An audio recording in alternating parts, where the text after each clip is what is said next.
जय हो महाराज जी। आपकी भावना और आपको आशीष बस ऐसी बना रहे, यही भाव है चित्त में। तो आएंगे अगले वर्ष भी, तो अगले वर्ष जब आएंगे तब अष्ट सखाओं पर सुनाएंगे। हमारे सूरदास जी से लेकर के श्री चतुर्भुज दास जी, अब उनके चरित्र भी हमने कई बार कहे हैं कथाओं में, पर उनमें भी इतनी विस्तारता है और गूढ़ताएं हैं और ऐसे ऐसे पद हैं जिनको हम कभी कभी कहीं कहीं गा देते हैं। कितने पद तो ऐसे हैं वो दोबारा रिपीट ही नहीं हुए कथा में, एक बार कहीं गव गए, अचानक याद आ जाते हैं तो गा देते हैं। तो एक बार अष्ट सखाओं पर हमारे प्यारे गिरधर लाल जी को जिन्होंने खूब रिझाया, खूब आनंद कराया, ऐसे हमारे अष्ट सखा कितना नेह करते हैं, कितना आनंद कराते हैं श्री ठाकुर जी को पद गा गा करके, जिनको बुला बुला करके ठाकुर जी घोड़ा बनाते हैं। गोविंदास को बैठ, मैं तो पे बैठूंगा, अम्मू को डुला के ला। कुम्मन दास जी के कंधा पे बैठ के चोरी करने जाते हैं एक गोपी के यहां पर, इसी कलिकाल में। एक बात कह दूं, बुरा नहीं मानना कान पकड़ के, हमारे वृंदावन में जितने भी ठाकुर भये ना, प्रकट है कि विराज गए, पर प्रकट है कि लीला तो इन्होंने ही की ब्रज वृंदावन में। प्रकट होने के बाद में श्रीनाथ जी ही डोले हैं ब्रज में, श्रीनाथ जी नहीं आनंद करायो है, बाकी सब लाला तो प्रकट है कि विराज गए मंदिर में। ऊधम इन जैसे कोई नहीं किए या कलिकाल में।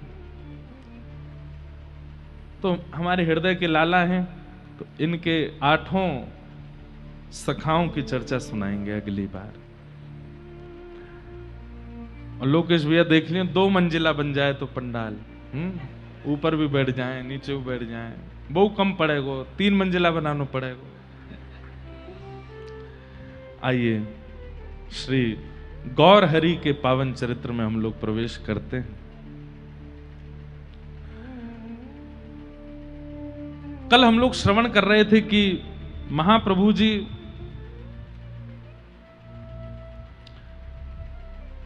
अपनी माताजी और अपनी गृहिणी और सबसे आज्ञा लेते हैं कि अब मुझे सन्यास चाहिए। सन्यास की आवश्यकता क्यों थी, ध्यान से सुनिएगा। महाप्रभु जी विरह भाव का आस्वादन भी करने आए हैं और कृष्ण नाम का प्रचार भी करने आए हैं, क्योंकि वे जानते हैं कि इस कलिकाल में अगर नाम नहीं होगा ना, तो कलयुग के जीवों का उद्धार का और कोई रास्ता ही नहीं है। बुरा नहीं मानिएगा, क्षमा प्रार्थी हूं। अगर आज नाम संकीर्तन नहीं होता, आज यदि कथा नहीं होती, आज यदि सहज वार्ताएं नहीं हो रही होती, आज ये पद पदावलियों का गान नहीं हो रहा होता, तो हम लोगों पर तो कलयुग का इतना प्रभाव है कि संस्कृत में हो रहे भाषणों को हम लोग समझ भी नहीं सकते। और ना हम लोग इतने आदी हैं कि हमको पकड़ पकड़ के भी गुरुजी ले जाएंगे तो भी हम भाग जाएंगे। किसी ना किसी रूप से हम लोगों को आकर्षित करके उद्धार कराने के लिए नाम प्रधान था कलयुग में। ज्ञान से हमारा उद्धार होने वाला नहीं था, इसलिए नाम का प्रकट होना बहुत आवश्यक था। नाम की महिमा, कीर्तन की महिमा प्रकट होनी बहुत आवश्यक थी। इसलिए महाप्रभु चैतन्य वो कृष्ण भाव का, राधा भाव का अनुभव भी करने आए हैं और कृष्ण नाम का प्रचार भी करने आए हैं। और आज से 500 साल पहले बंगाल प्रांत में और भारत के कई प्रांतों में अगर कोई सदगृहस्थ ज्ञान देता था तो कोई नहीं सुनता था। बोले ये क्या हमको ज्ञान देंगे, ये खुद संसार में पड़े हैं लोग बाग। क्योंकि उस समय भी 500 साल पहले थोड़े तो ज्ञानी लोग होते ही थे, और उनको कोई समझाता था तो लोग बाग सामने वाले प्रश्न कर देते थे, तुम तो खुद ब्याह करे बैठे हो, तुम्हारे खुद के बाल बच्चे हैं, तुम्हारा खुद का पूरा परिवार है, तुम हमको क्या ज्ञान दोगे। इसलिए कहीं ना कहीं लोगों के चित्त में एक गृहस्थ आश्रमी की बातें घर नहीं करती थी, इसलिए सन्यासियों की बात मानते थे लोग। तब महाप्रभु जी ने विचार किया कि अगर मेरे सन्यास ग्रहण करने से मेरी वार्ता लोगों के चित्त में विश्वास के रूप में बैठेगी तो मुझे सन्यास लेना चाहिए। और तीसरी बात, सन्यास क्यों ग्रहण किया। जिस प्रकार गृहस्थ आश्रमी एक कन्या का वरण करके जीवन भर के लिए उसका हो जाता है, ऐसी एक सन्यासी सबका त्याग करके हमेशा के लिए ठाकुर जी का हो जाता है। एक प्रकार से सन्यास क्या है? विवाह है ठाकुर जी के साथ। अब ये केवल ठाकुर जी का है, इसको संसार से अब कोई काम नहीं है। इसका जीवन, इसका भोजन, इसका रहन सहन, उठना सोना जागना, सब कुछ किसके लिए है? जीव कल्याण और भगवत प्राप्ति। तो सन्यास एक प्रकार की मोहर है कि ये ठाकुर जी का हो गया। इसलिए उस काल में सन्यास लिए बगैर ज्ञान प्रस्तुत करना बड़ा मुश्किल था। इसलिए महाप्रभु जी ने सन्यास का मार्ग चुना। लेकिन विधिवत मां से आज्ञा ली, पिता से पत्नी से आज्ञा ली, और आज्ञा लेने के पश्चात केशव भारती जी के पास आप गए और वहां जाकर के सन्यास ग्रहण किया। आपका नाम निमाई था, आपका नाम गौर हरि था, लेकिन आज सन्यास होते ही आपका नाम रखा गया श्री कृष्ण चैतन्य। आपका नाम बोलो कृष्ण चैतन्य महाप्रभु की जय। अब मैं तो इतना विस्तार से पढ़ पढ़ के आया हूं कि उन भावों को अगर सुनाने लग जाऊं तो आप लोगों के नेत्रों से अश्रु नहीं रुके। कहते हैं कि महाप्रभु जी को भद्र करने के लिए जो नाई आया था, उसको बुलाया गया, उसको पता नहीं था कि किसको भद्र करना है। महाप्रभु जी सबके प्रिय थे। जैसे वो एक बहुत अच्छा गीत चलता है ना वृंदावन में, वृंदावन का कृष्ण कन्हैया सबकी आंखों का तारा, वृंदावन का कृष्ण कन्हैया सबकी आंखों। इसके आगे वाली लाइन अच्छी नहीं है, वो नहीं गाना है। वो कहते हैं मन ही मन क्यों जले राधिका, है ऐसे ही है क्या है, यही है, अब पता नहीं क्यों मेरे को बस उतना याद आया। तो ऐसे ही चैतन्य गौर हरि बड़े प्रिय थे सबके, क्योंकि उनको देखते ही प्रेम प्रकट होता था, उनको देखते ही भाव प्रकट होते थे। जब नाई बुलाया गया तो उसने आकर के देखा किनको भद्र करना है। ध्यान अवस्था में बैठे हैं, शांत भाव से बैठे हैं श्री चैतन्य महाप्रभु। देख करके उसके हाथ कांपने लगे, बोले मैं वध ना कर लूं अपना। इतने ऐसे सुनहरे केश इनके, मैंने कल बताया ना कथा में, इतने सुंदर थे महाप्रभु जी की उनके रूप लावण्य को देख करके आकर्षित होते थे लोग। भैया अब देखो जगह है ना, है जो खड़े हैं वो खड़े ही रहो, आगे वाले ने सुनन दो, बैठ जाओ, हाँ वहीं बैठ खड़े खड़े सुन लो। ये बालक हैं, ये बेचारे खड़े होकर ही पूरी कथा सुनते हैं। इनको हम रोज देखते हैं, पूरी कथा 3 घंटे 4 घंटे खड़े ही होकर सुनते हैं। आप लोग भी अब जो लेट आए हो खड़े होकर ही सुनो, और अब जो आ रहे हैं उनसे कह लो भैया यूट्यूब पे सुन लो जाओ। अब बस विक्षेप नहीं करना, कथा में हमको बहुत भाव याद आते हैं तो हम सुना देंगे। तो रोने लगा, मैं कैसे इनके केशों को भद्र कर सकता हूं, मेरे लिए तो ये वध के समान होगा। तब महाप्रभु जी उसके पास जाते हैं और उसके हाथ जोड़ के कहते हैं, अगर तुम्हें पता चले कि कोई जीव पिंजरे में बंद है और अगर उसको मुक्त करने से उसको परम सुख मिलने वाला है तो तुम क्या करोगे? तो नाई कहता है कि मैं उसे मुक्त कर दूंगा। बोले ठीक उसी प्रकार मुझे मुक्त कर दो। श्याम सुंदर मुझे पुकार रहे हैं, मेरे माधव मुझे बुला रहे हैं, और ये केश कहीं ना कहीं बंधन का कारण है। ये जाएंगे तभी मैं पूर्ण सन्यास रूप में प्रकट हो पाऊंगा, और सन्यास रूप मतलब मैं माधव का हो जाऊंगा। तुम मुझे मुक्त नहीं करोगे। हाथ जोड़ते हैं, पैर पड़ते हैं, बोले मैंने पहले मुक्ति की भिक्षा गुरुदेव से मांगी, अब तुमसे मांग रहा हूं, कर दो। उस दृश्य को भी कोई नहीं देख पाया है, देख नहीं पा रहे हैं। महाप्रभु जी भद्र हो गए, और पतला दुबला शरीर, आजान बाहु, लंबी लंबी भुजाएं, गौर वर्ण, गले में माल धारण करके, एक वस्त्र धारण करके, और जैसे ही आप चलने लगे तो ऐसा लगता है कि मानो कोई रजत पर्वत जा रहा हो। क्या बताएं, पहले तो आकर्षण था ही, लेकिन अब सन्यास के बाद तो और आकर्षण हो गया महाप्रभु जी में। लेकिन अब का आकर्षण और पहले आकर्षण में अंतर क्या था? पहले रूप का आकर्षण था, अब महाप्रभु जी को देखने से कृष्ण प्रिय लगते हैं, ऐसा आकर्षण होने लगा। चित्त वृत्ति के सारे समाधान होने लगे।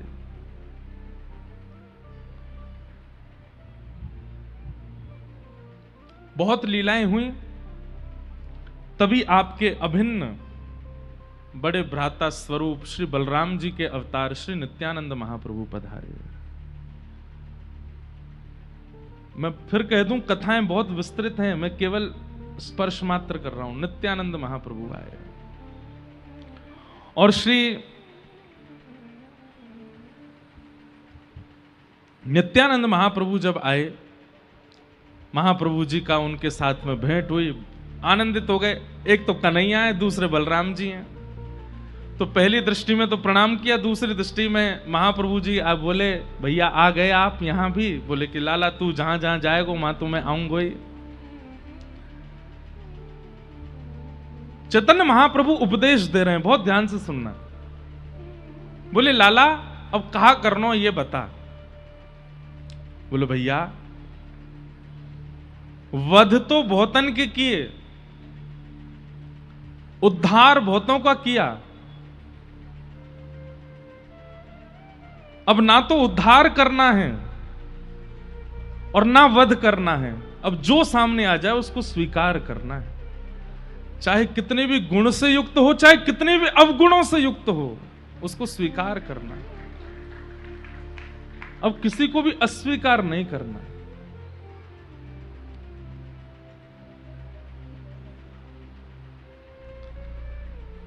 चैतन्य महाप्रभु बोले नित्यानंद जी एक पीड़ा है मन में। बोले क्या? हम लोग श्रीवास के घर पर कीर्तन करते हैं, सब लोगों को बुलाते हैं, 2-4 दिन तो सब लोग आए, लेकिन अब धीरे धीरे लोग बाग आते नहीं हैं। हम गिने चुने लोग ही कीर्तन करते हैं, यहां लोगों की संख्या नहीं आती कीर्तन में। लोगों को जाकर के बोलो तो वे कहते नाम कहने से क्या होगा, नाम गाने से क्या होगा, नाम गाने से कुछ भला होगा हमारा। अब उन्हें ज्ञान देने के लिए प्रवचन करते हैं तो उनके अंदर वो धैर्यता नहीं है कि वो प्रवचन समझें।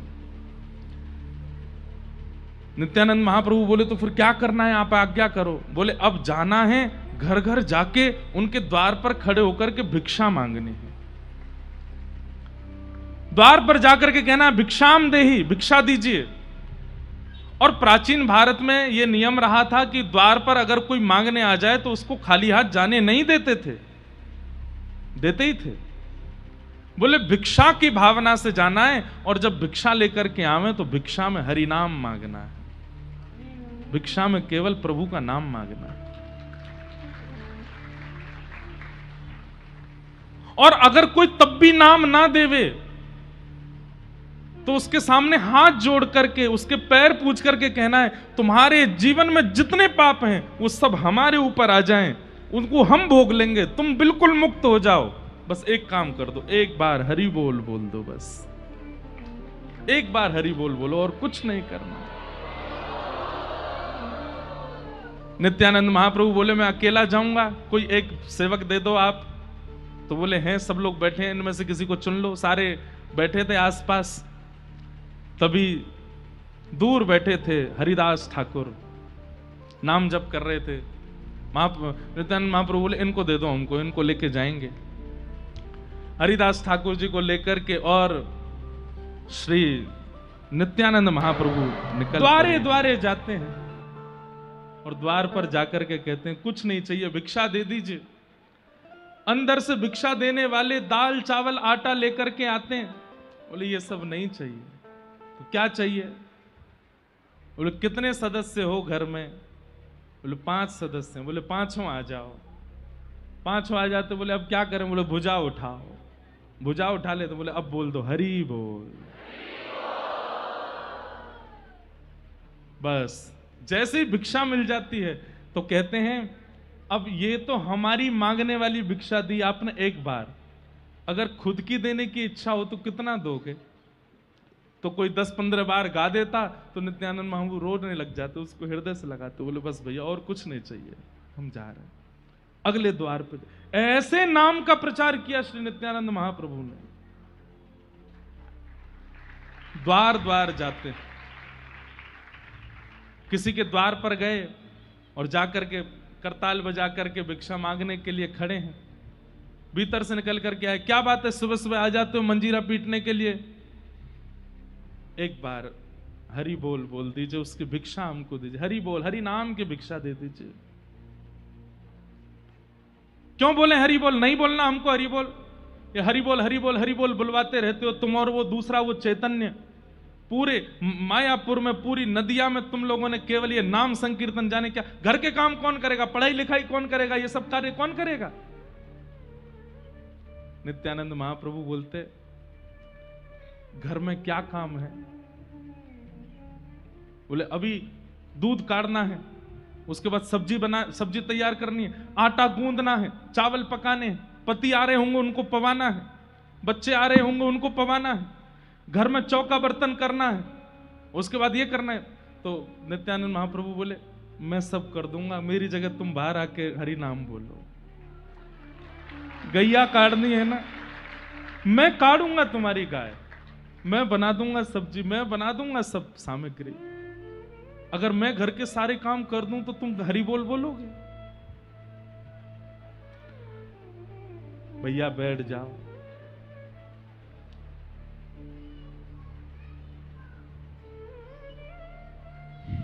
हरि बोलो, हरि हरि बोलो, पीछे वाले हरि हरि बोलो, बस।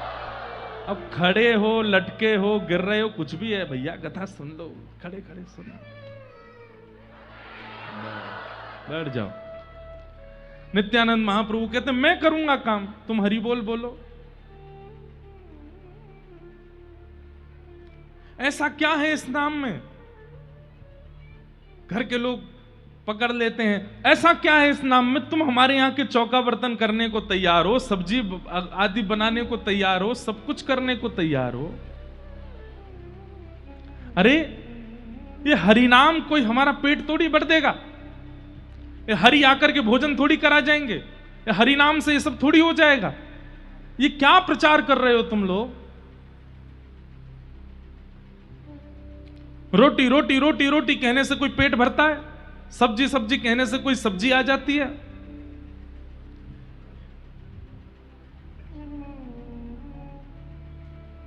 नित्यानंद महाप्रभु कहते हैं रोटी रोटी कहने से पेट तो नहीं भरता, सब्जी सब्जी कहने से सब्जी का स्वाद तो नहीं आ जाता, पर गुड़ गुड़ गुड़ कहने से जीभ में पानी आ जाता है। गन्ने का स्मरण करने से जीभ में रस का अनुभव होने लग जाता है, और कुछ नहीं तो जीव को उसको पाने की इच्छा प्रकट होने लग जाती है। अरे व्यक्ति कई बार वस्तु उसके पास नहीं होती, केवल उसका स्मरण कर ले और कोई गलती से नाम मात्र बोल दे। किसी को कोई वस्तु बहुत अच्छी लगती है और उस वस्तु का कोई नाम बोल दे बगल में आकर के। किसी को श्रीखंड बहुत अच्छा लगता है और कोई नाम भर बोल दे श्रीखंड। अरे भैया तुमने क्या बोल दिया, अब तो इच्छा हो रही है, अब तो बस कैसे मिल जाए, कहीं से मंगाओ, जोमेटो करो, आएगा। क्यों?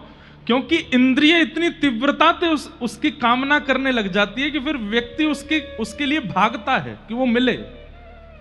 ऐसे ही हरि बोल बोलने से कम से कम अभ्यास करते करते करते करते करते कभी तो ऐसा होगा कि जीव को, इन नेत्रों को, इन कानों को, इन हाथों को, इन त्वचाओं को इच्छा प्रकट हो जाएगी। और जब इच्छा प्रकट होगी तो दौड़ेंगे हम पाने के लिए, और जब दौड़ शुरू होगी उसी दिन कृष्ण मिल जाएंगे। देखिए महाप्रभु जी कहते हैं कि कृष्ण को प्राप्त करने के लिए लंबी यात्रा जरूरी नहीं, बस दौड़ की स्थिति प्रारंभ हो। समझ रहे हैं बात? मार्ग लंबा नहीं है, कोई यात्रा का पथ नहीं है, बस इच्छा चित्त में दौड़ की हो कि मुझे पाना है। जिस दिन आपने दौड़ लगाने के मतलब बस उत्कंठित हो गए, चाहिए मुझे ठाकुर जी, जिस दिन ये स्थिति चित्त में आ गई बस उसी दिन से ठाकुर जी मिलना प्रारंभ हो जाएंगे। पर इस स्थिति को प्रकट करने के लिए नाम गाना पड़ेगा।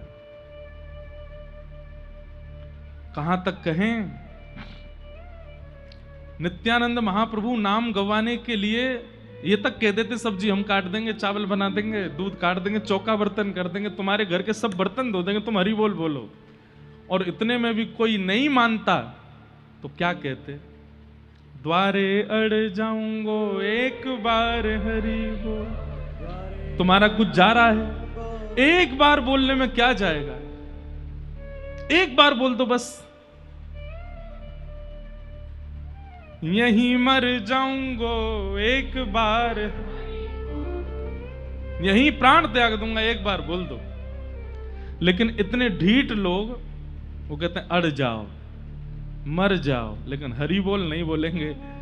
नित्यानंद महाप्रभु बोले एक तो बोल ही दिया, एक बार तो बोल ही गया, एक तो हो ही गया। अब ये गलती से हुआ, एक बार भाव से कह दो ना, तुम फिर बाद में हम दिखेंगे भी नहीं, भग जाएंगे यहां से। एक बार बोल दो। कोई व्यक्ति कह देता हरि बोल, आहा, तुरंत नित्यानंद महाप्रभु रुदन करने लगते। हरिदास ठाकुर जी से कहते प्रणाम करो, हरि बोल रहा है। बोले एक बार आपने हमारी आज्ञा से बोला, अब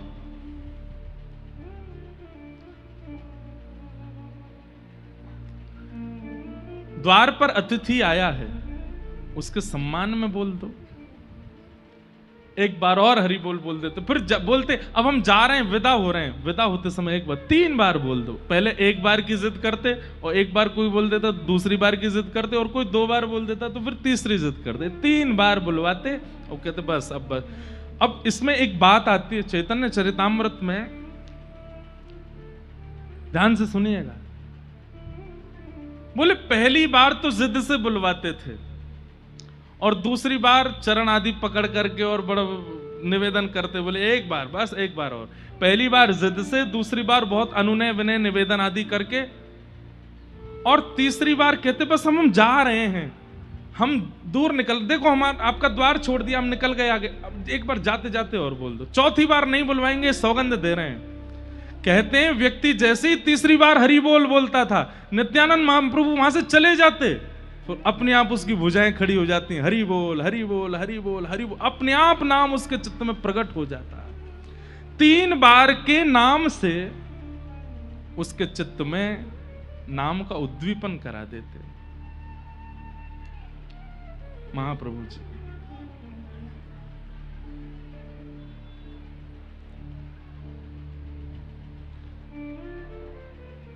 और जिनके चित्त में फिर नाम की लहर उठने लगती, जब 3 बार गाने के बाद कोई गाने लग गया, खूब आनंदित हो जाता, तो फिर उसको फिर गौर हरि की बात बताते। ये गौर हरि जो हैं, ये साक्षात ठाकुर जी हैं, वो उनके बारे में बताते, उनका विषय बताते।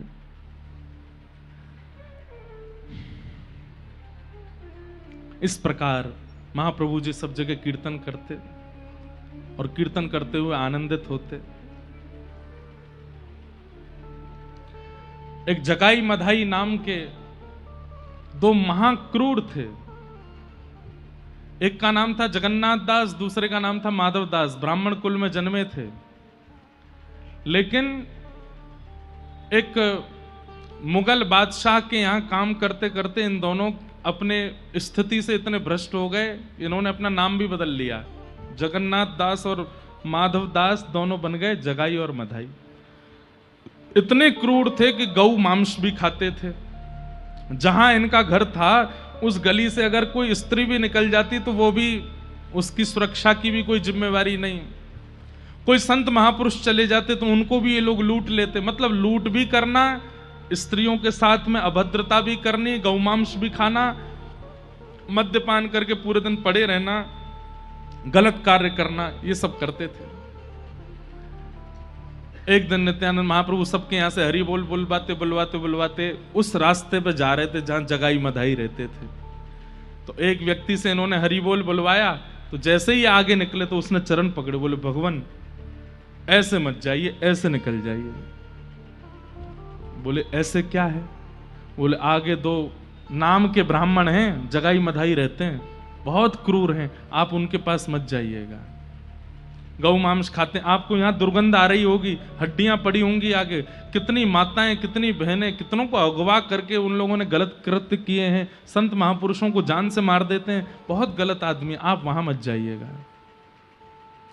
नित्यानंद महाप्रभु हरिदास ठाकुर को देख करके कहते हैं, असली नाम का अधिकारी तो अब मिलेगा जिससे बुलवाना। ये सब तो छोटे छोटे क्रिया करे बैठे थे। असली नाम का प्रभाव जिस पर होना है वो तो अब आगे ही बैठा है।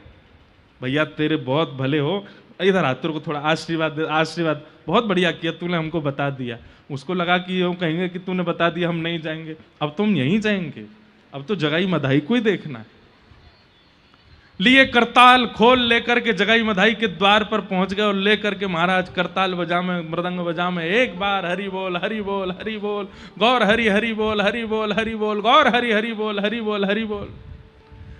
जगाई मधाई दोनों भीतर बैठे थे, मद्यपान करके नशा तो चढ़ ही रखा था उनको। जैसे क्रूरता पूर्वक निकल करके आए मारने के लिए, तो एक अद्भुत लीला की नित्यानंद जी ने। क्या करी? तुरंत अपनी मृदंग समेट करके और हरिदास ठाकुर जी को तो उनकी तरफ धक्का दिया, खुद भाग गए वहां से। हरिदास ठाकुर उनको वो बेचारे जगाई मधाई पकड़ने के लिए गए, बोले रुक जा तुझे बताते, हम हरि बोल कर रहा है सुबह आके। आगे आगे अब हरिदास ठाकुर बोले ये क्या किया इन्होंने, और इतनी जोर से भागे कि दिखे भी नहीं। हरिदास ठाकुर पीछे पीछे दौड़े, बोले आज शिकायत करूंगा इनकी। और जैसे ही पहुंचे तो महाप्रभु जी, चैतन्य महाप्रभु बैठे हैं और पास में निताई महाप्रभु बैठे हैं। इतने में हरिदास ठाकुर बोले अब नहीं जाऊंगा इनके साथ में, ये तो बहुत विचित्र है। वहां जगाई मधाई के पास गए, वहां जाकर के मुझको धक्का दिया है। तो चैतन्य महाप्रभु बोले तुमने ऐसा क्यों किया? बोले इनको पिटने की बहुत आदत हो चुकी है, और हम तो अभी नए नए आए हैं। इनको पहले ही मुगलों ने पकड़ करके बीच बाजार में कोड़े बरसाए थे। हरिदास ठाकुर की कथा भी बड़ी अद्भुत है। और कहा था कि तुम नाम नहीं गाओगे, लेकिन इन्होंने कहा मृत्यु स्वीकार है, नाम नहीं छोड़ेंगे। तो बोले इनको तो भाई खूब इनको उत्पीड़ना मिल चुकी है पहले, तो हमें लगा कि अभ्यासी हैं, इसलिए हम धक्का दे आए। और हमको तो अभ्यास है नहीं पिटाने का, तो हम तो भागे आए। जगाई मधाई बड़े खतरनाक हैं। हरिदास ठाकुर बोले अब नहीं जाऊंगा इनके साथ, ये तो बहुत खतरनाक है, तो मुझे कहीं भी ऐसे छोड़ के आ सकते हैं। चैतन्य महाप्रभु मंद मंद मुस्का करके नित्यानंद जी की ओर देखे, बोले असली बात क्या है वो बताइए। बोले असली बात यह है कि हरिदास ठाकुर कितनी नाम जप प्रतिदिन करता है, इसकी कोई गिनती नहीं है। ये नाम ध्यान में, नाम जप में मेरे भी बड़े हैं, मुझसे भी बड़े हैं। मैंने इनको धक्का इसलिए दिया कि मुझे तो स्पर्श करना पड़ेगा, आपको तो स्पर्श करना पड़ेगा, हमारे स्पर्श से कल्याण होगा। लेकिन इनके अगर पीतांबरी का छोड़ भी जगाई मधाई को छुप गया तो उनके ऊपर कल्याण हो जाएगा, उनके कुछ पाप तो कम हो जाएंगे।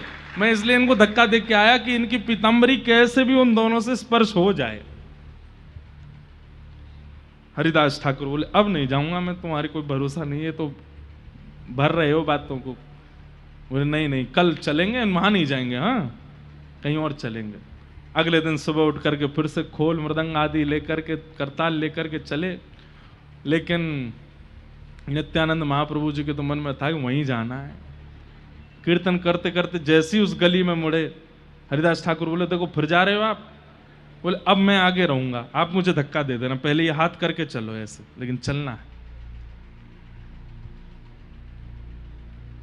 उन पर तो कल्याण करना है। दोनों जैसे ही पहुंचे और कल की भांति फिर से उन्माद नृत्य करते हुए हरि बोल हरि बोल हरि बोल हरि बोल हरि बोल, मृदंग बजा में जोर से कांसा बजा करके नृत्य करें। जगाई मधाई बोले फिर आ गए, कल तो भाग गए थे, आज फिर आ गए। लेकिन उनका कीर्तन बंद नहीं हुआ, आवेश में आ गया। और यहां जगाई जिस पात्र में मदिरा पान कर रहा था, उसी पात्र को लेकर के उठा करके मारा, और श्री नित्यानंद महाप्रभु के माथे पर जाकर के वो पात्र पड़ा। रक्त की धार बहने लगी। रक्त देखते ही वहां से हरिदास ठाकुर चिल्लाए हैं, हे महाप्रभु रक्षा करो, हे महाप्रभु रक्षा करो। यहां हरिदास ठाकुर की पुकार जैसे ही श्री चैतन्य महाप्रभु के कर्ण रंध्र में पड़ी है, नेत्र खुलते ही ठाकुर जी के नेत्र ताम्र वर्ण के हो गए।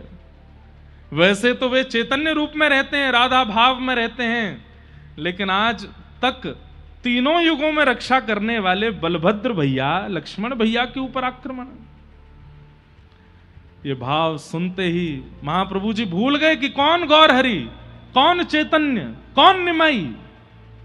तुरंत सुदर्शन चक्र धारण कर लिया और सुदर्शन लेकर के पहुंचे हैं सीधे जगाई मधाई का उद्धार करने के लिए। रूप देख करके जगाई मधाई थर थर कांपने लगे, चरणों में गिर गए। सुदर्शन चक्र को आज्ञा किए, दोनों का सर धड़ से अलग कर दो। इतने में नित्यानंद महाप्रभु को होश आया, तुरंत दौड़ करके श्री चैतन्य महाप्रभु को हृदय से लगाया, नहीं भगवान, आप ये क्या कर रहे हैं? आपने ही कहा था ना तो उद्धार करना है, ना स्वीकार करना है, ना किसी पर कृपा करनी है, अब तो सबको स्वीकार करना है। ये सबसे बड़े अधिकारी हैं स्वीकार के, प्रभु इनका ऐसे वध मत कीजिए। नित्यानंद महाप्रभु ने जैसे ही हृदय से लगाया, महाप्रभु चैतन्य शांत हो गए।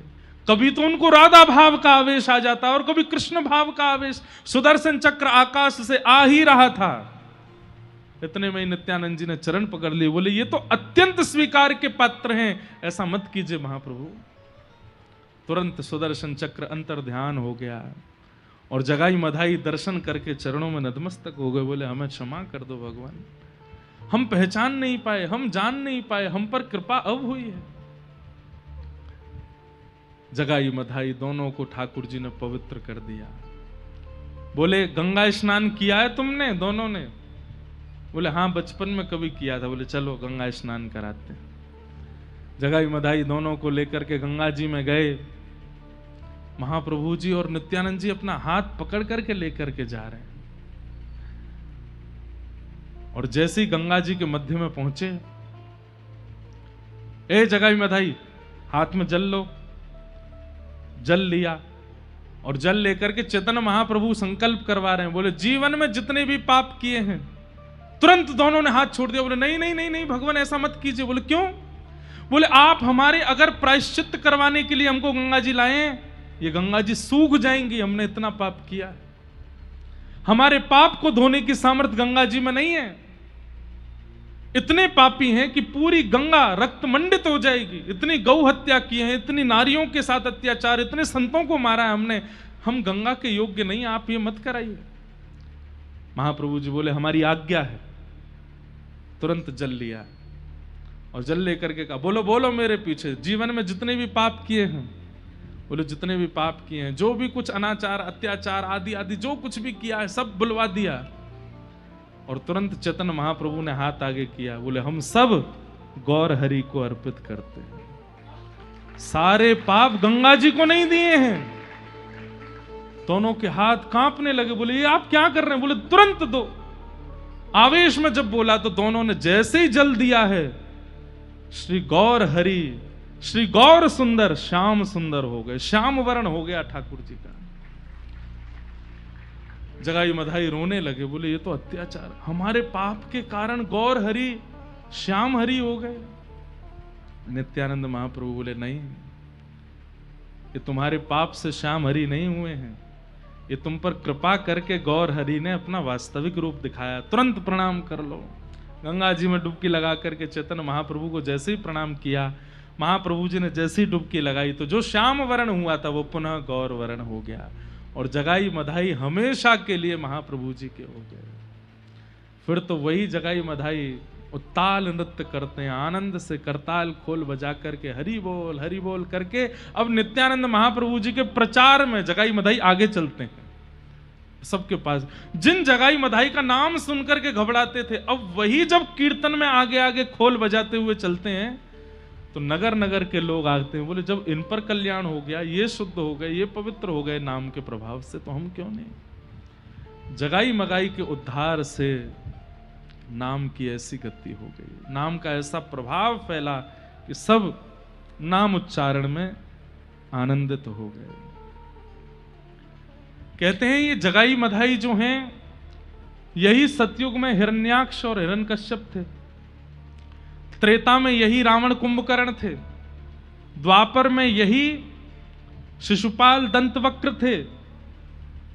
लेकिन इन्होंने अपने तीनों अवतारों के बाद ठाकुर जी से एक बात कह दी। बोले नाथ बोले हाँ। बोले आपके दर्शन में इतना प्रभाव था तो हमको मारने की आवश्यकता क्यों पड़ी?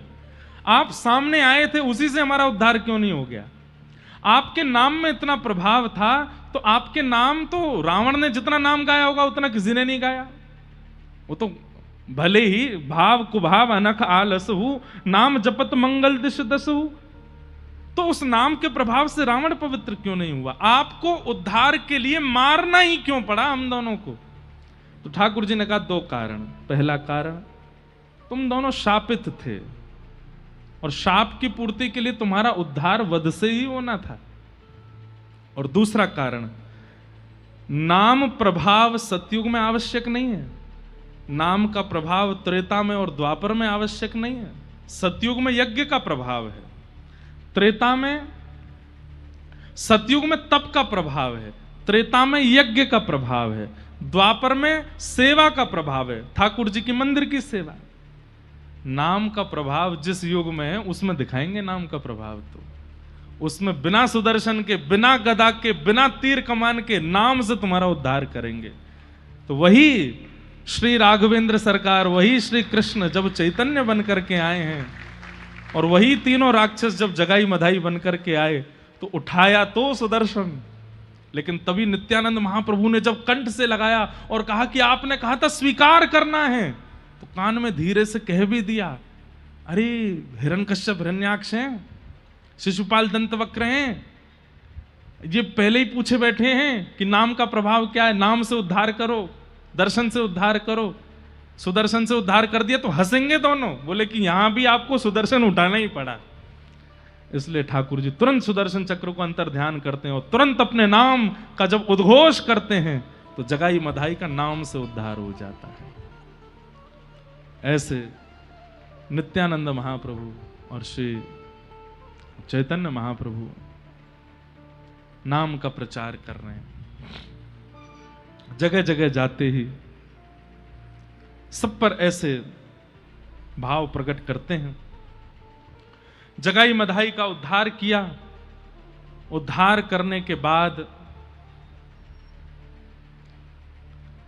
महाप्रभु जी अब सोच रहे हैं कि सन्यास तो हो गया, लेकिन अब मेरी वृंदावन जाने की इच्छा है। मैं वृंदावन के बगैर रह नहीं पाता हूं, मुझे वृंदावन की बहुत स्मृति होती है। बंधुओं, जितना लंबा विरह, जितना प्रगाढ़ विरह ठाकुर जी को वृंदावन का हुआ, उतना प्रगाढ़ विरह आपको नहीं हो सकता। कई बालक आते हैं, कई लोग आते हैं, हमें वृंदावन की बहुत याद आती, लेकिन हमारे परिवारी जन, हमारे कार्य ऐसे हैं कि हम जा नहीं पाते। उस समय ठाकुर जी का चिंतन किया करो, ठाकुर जी से बड़ा विरह नहीं होगा आपका। द्वारिका लीला में कहते हैं कि ठाकुर जी उस दिशा में नहीं चलते, उस दिशा में मुख करके नहीं बैठते जिस दिशा में वृंदावन है। क्यों? रोक नहीं पाऊंगा मैं खुद को। विश्वकर्मा जब द्वारिका नगरी का निर्माण कर रहे थे तो ठाकुर जी बोले सब कुछ बनाना, पर ऐसी कोई स्थिति मत बनाना जहां रुक करके थोड़ी देर खड़े होकर के कोई क्रिया करनी पड़ती हो और उस दिशा में वृंदावन हो, क्योंकि अगर 2 क्षण भी मैं उस दिशा में रुका तो रोक नहीं पाऊंगा स्वयं को। ठाकुर जी जितना विरह किसी को नहीं हुआ होगा। और वही जब कृष्ण चैतन्य बन करके आए हैं, इतनी अवस्था हो गई, अभी लगभग 25-30 वर्ष की आयु के आसपास महाप्रभु जी होने वाले हैं, लेकिन अभी तक वृंदावन नहीं गए। नित्य याद करते हैं वृंदावन को। तभी आप आज्ञा करते हैं अपने अनुचरों को कि अब मुझे वृंदावन जाना है, अब मैं यहां नहीं रहूंगा। तो बोले आप तो जा सकते हैं जहां चाहें। बोले नहीं, मां से आज्ञा लेनी है। अद्वैताचार्य जी बोले अब आप सन्यासी हो गए हो, मां को आज्ञा लेने की क्या आवश्यकता है, आज्ञा करके चले जाओ, आपको कोई रोकेगा तो है नहीं। बोले नहीं, मैं मां की आज्ञा से ही करूंगा।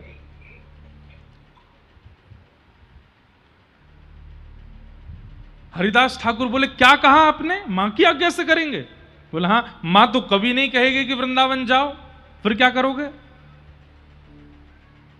चैतन्य महाप्रभु बोले तो नहीं जाऊंगा। वो नहीं जाएंगे आप? बोले ना, नहीं जाऊंगा, मां अगर मना कर देगी तो नहीं जाऊंगा। अच्छा, और माँ ने कहा कि घर चलो, तो चला जाऊंगा। अब ये बातें सुनकर के वहां जितना परिकर खड़ा था वो तो आनंदित हो रहा था। अंत में दृढ़ता पूर्वक हरिदास ठाकुर पूछे ही लिए और मां ने कह दिया सन्यास त्याग दो, पुनः गृहस्थाश्रम में आ जाओ। तो सन्यास त्याग दूंगा, फिर से गृहस्थ आ जाऊंगा, क्योंकि चैतन्य महाप्रभु जानते हैं कि मां नहीं बोलेगी। हरिदास ठाकुर तो नाचने लगे, जितने अनुचर थे सब नृत्य करने लगे। बोले अब हमारे पुनः गौर निताई आएंगे, अब हमारे फिर से गौरांग आएंगे, फिर से उनके केश, फिर से पीतांबरी पहनेंगे। अरे माँ तो तैयार बैठी है कहने के लिए। तुरंत गए सच्ची माता को जाकर के कहा, बोले अरे एक खुशखबरी है माँ। बोले क्या? महाप्रभु जी कह रहे हैं कि आप आज्ञा कर देंगी तो वो वृंदावन भी नहीं जाएंगे, घर छोड़ के जो बाहर रह रहे हैं वो वापस आ जाएंगे, और वो सन्यास भी त्याग करके पीतांबरी पहन के सामान्य रूप से रहने लगेंगे। अब तो हमारे अच्छे दिन आ गए, अब आप चलिए ना। मां गई, जैसे सामने गई हैं चैतन्य महाप्रभु के नेत्र सजल हो गए, चरणों में प्रणाम किया। मां मुझे आज्ञा चाहिए। बोले क्या आज्ञा चाहिए? बोले मैं वृंदावन जाऊं।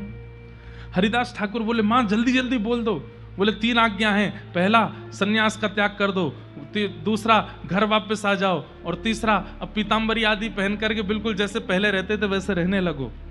तीनों आज्ञाएं कर दो। सच्ची माता बोली नहीं, मेरे बड़े पुत्र विश्वरूप जब घर छोड़ करके गए थे और सन्यास लिया था, तब पिता की मृत्यु जब हुई जगन्नाथ मिश्र जी की, तो वो मरते मरते कह गए थे कि हे मेरे प्राण प्रिय पुत्र विश्वरूप, तेरे वियोग में मैं प्राण त्याग रहा हूं, लेकिन मैं तुझे जाते जाते भी ये कहना चाहता हूं, तू एक बार ठाकुर जी का हो गया है सन्यास लेकर के, अब वापस घर लौट के आना नहीं, ताकि मैं जिस लोक में जाऊं वहां भी धन धन्यता का अनुभव करूं कि मेरा पुत्र सन्यास मार्ग पर गया लेकिन लौट करके विरक्ति फिर वापस आया नहीं। तो जो इनके पिता की इच्छा थी वो मैं कैसे तोड़ सकती हूं? मैं कैसे कह सकती हूं कि तुम वापस आ जाओ? महाप्रभु जी तो जानते ही थे कि मां नहीं बोलेगी। चरणों में कहा मां अब मुझे आज्ञा दे दो ना, मैं वृंदावन जाऊं। मां ने कहा देखो तुम्हें रोक तो नहीं सकती मैं, तुम तो सन्यास ले चुके हो, पर मेरा तो सन्यास नहीं हुआ ना।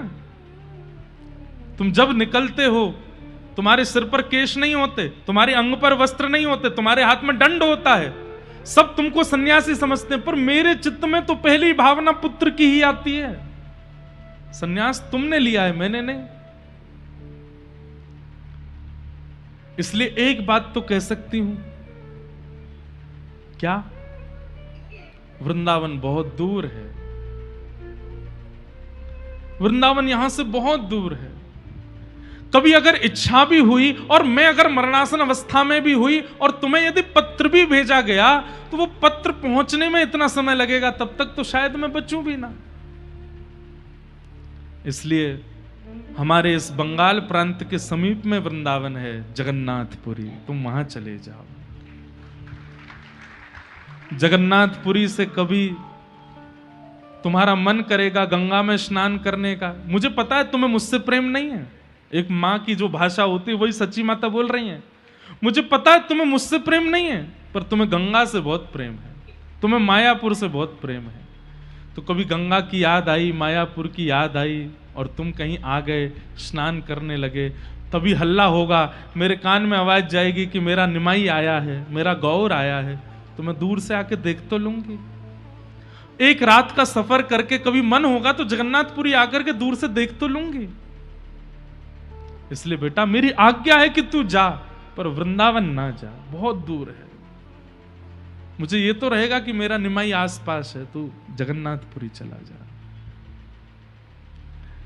कितना रोका गया श्री चैतन्य महाप्रभु को वृंदावन के लिए, आपने नेत्रबंद किए और मां की आज्ञा को अध्यादेश मान लिया, तुरंत चरणों में दंडवत प्रणाम किया। ये भी नहीं कि कोई संवेदना या कोई एक दो बातें और कह दी हो, किंतु परंतु वृंदावन जाने दो, बचपन से कह रहा हूं, नहीं, तुरंत दंडवत प्रणाम किया और प्रणाम करके मां की ओर एक बार निहार करके दंड हाथ में लेकर के निकल पड़े तुरंत। इतनी द्रुत गति से चलते थे चैतन्य महाप्रभु कि वे चलते थे, बाकी सब दौड़ते थे। निकल पड़े जिस दिशा में है जगन्नाथपुरी। असंख्य भीड़ पूरी मायापुरी की नदिया की चल रही है साथ में। महाप्रभु जी बोले मेरी आप सबसे हाथ जोड़ के दंडवत करके प्रार्थना है, सब वापस लौट जाओ। ये कुछ लोग ही बस मेरे साथ आगे की यात्रा पर जाएंगे, मेरी आप सबसे प्रार्थना है सब लौट जाओ। और सबको लौटा दिया। बीच में कई पड़ाव हुए, कई लोगों पर उद्धार करते हुए, कल्याण करते हुए महाप्रभु जी नीलाचल जा रहे हैं, जगन्नाथपुरी जा रहे हैं। जगन्नाथपुरी पहुंचे और जैसे ही उस स्थान पर पहुंचे जहां से नील चक्र दिखना शुरू हो जाता है, आहा, श्री चैतन्य महाप्रभु भावावेश में नृत्य करने लगे। और नृत्य करते करते करते करते करते जय जगन्नाथ जय जगन्नाथ जय जगन्नाथ कहते कहते मूर्छित होकर के गिर पड़े। सब अनुचरों ने उनको गोद में लिया, हरिनाम संकीर्तन करने लगे। थोड़ी देर में जब वह ध्यान नष्ट हुआ, आप तुरंत उठे और इतनी द्रुत गति से दौड़े महाप्रभु जी की ओर। पीछे अनुचर सब दौड़ रहे हैं। थोड़ी देर में महाप्रभु जी दिख नहीं रहे, इतनी द्रुत गति से दौड़े हैं जगन्नाथपुरी की ओर। दौड़ करके कब कब में सिंह द्वार से भीतर प्रवेश कर गए, सारी सीढ़ियां लांग करके ऊपर पहुंच गए। मंदिर की एक परिक्रमा करके सीधे गए, गरुण स्तंभ को तुरंत हृदय से लगाया और जैसे ही पहली झांकी देखी है, मानो चैतन्य महाप्रभु कहने लगे कि इन्होंने भुजा तो मेरे लिए ही पसार रखी है, ये मुझे ही पुकार रहे हैं।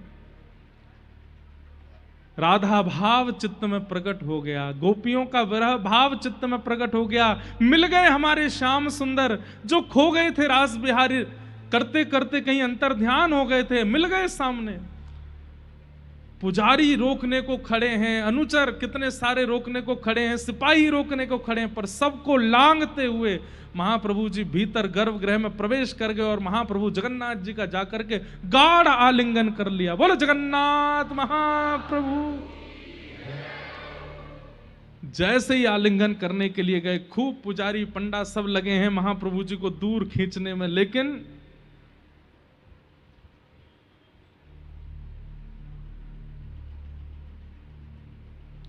जैसे कोई एक ही अंग हो जाता हो। ये दो हाथ जुड़े हैं कस के, अब दूर करने पर भी अवकाश पता चलेगा ना, बीच में तो जगह है। लेकिन महाप्रभु जी जैसे ही जगन्नाथ जी से जाके आलिंगन करते हैं और दूर खींचने वालों को लग रहा है कि अलग हो तो इनको अलग करें ना, ये तो एक ही हो गए हैं, एक ही स्वरूप हो गया। थोड़ी देर में महाप्रभु जी को मूर्छा आई और जैसे मूर्छा आई अपने आप गिर पड़े।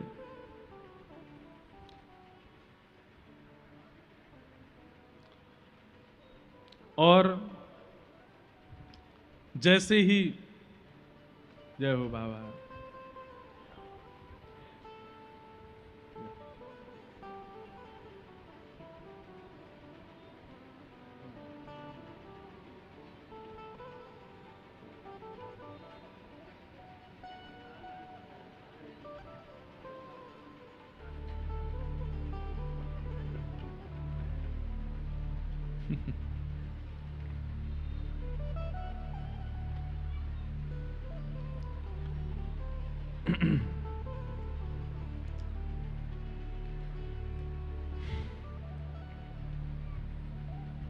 महाप्रभु जी पहुंचे।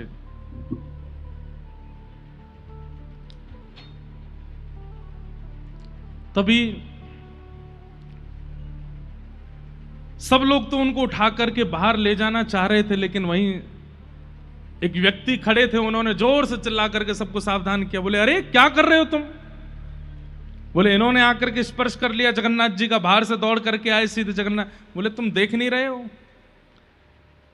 अब भी मूर्छावस्था में भी उनके होठ फड़फड़ा रहे हैं, उनके हाथ पैर कांप रहे हैं। ये कोई रस सिद्ध महात्मा है, आप कैसे कर सकते हो ऐसा इनके साथ? और वही हैं सार्वभौम भट्टाचार्य।